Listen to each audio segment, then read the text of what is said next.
Domi is the headline for the Battle of Ontario? How old am I? What year is it? This was a fun one though. Another Battle of Ontario goes to overtime and another memorable Domi moment as well. Well, two if we're being honest. He didn't do the Leafs any favors in getting into overtime with one big mental lapse which led to a goal. But so quick is the redemption arc for this one. Matt Domi, 3 minutes into overtime, scores an absolute beauty. Simone Benoit goes coast to coast over the line, drops it to Domi, who gets past Cousins, and then Batherson just completely misses him. And while the Senators keep chasing and missing on stick checks, Domi just rips one post in and pops the barn. Roof blows off, and of course, they pan to old Pop Pop in the crowd. Ty, he's got the biggest smile a Boulder can muster. And going back to the goal, a couple things, not trying to go after you too hard, Ottawa, but it's playoff, boys. Lay the boom. As much as I love this moment for the Leafs and Domi, him and Benoit come in 2-on-4, 2 failed stick checks,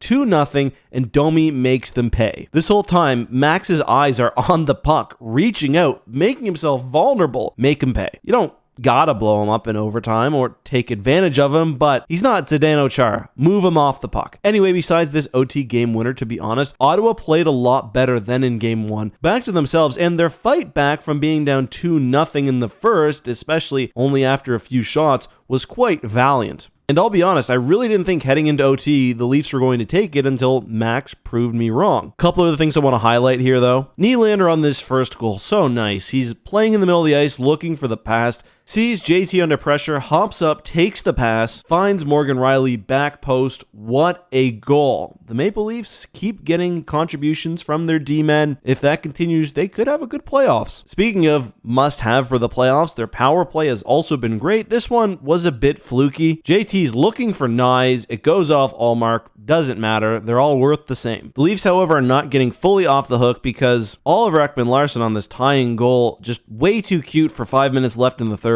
He leaves the puck behind the net, sends jump on it, it leads directly to the goal. I think Max Domi probably should have been the outlet here, and he just wasn't. Either way, not enough urgency, and that's a really unfortunate tying goal to give up. The other moment that went somewhat viral during this game was Stolarz just absolutely hacking at Ridley Gregg in his crease. Both would end up getting penalties. I understand why Sens fans hate that, but also every player knows you can't go in a crease. If you score and you're in their crease, it doesn't count. Either way, diva behavior from Stolarz. Absolutely love it. But that's the series so far. Headed back to Ottawa, now the Senators must have most of their jitters out. Setting in back home is a perfect time to strike back. The Leafs, however, have a new poise, whether that's because of Stolarz giving them a bit more confidence in net or Berube at the helm, probably a bit of both. Come playoffs, JT, one of my favorite players. I just think he also really helps keep things together. And dare I say it, just 2 games in against a wildcard team, but the Leafs, they look a little scary. And with this win, they go up 2-0 in a series for the first time since 2002, which, for those who have been paying attention to the beginning of the video, I was 10 then. But what did you think of Max's game winner, and how about this series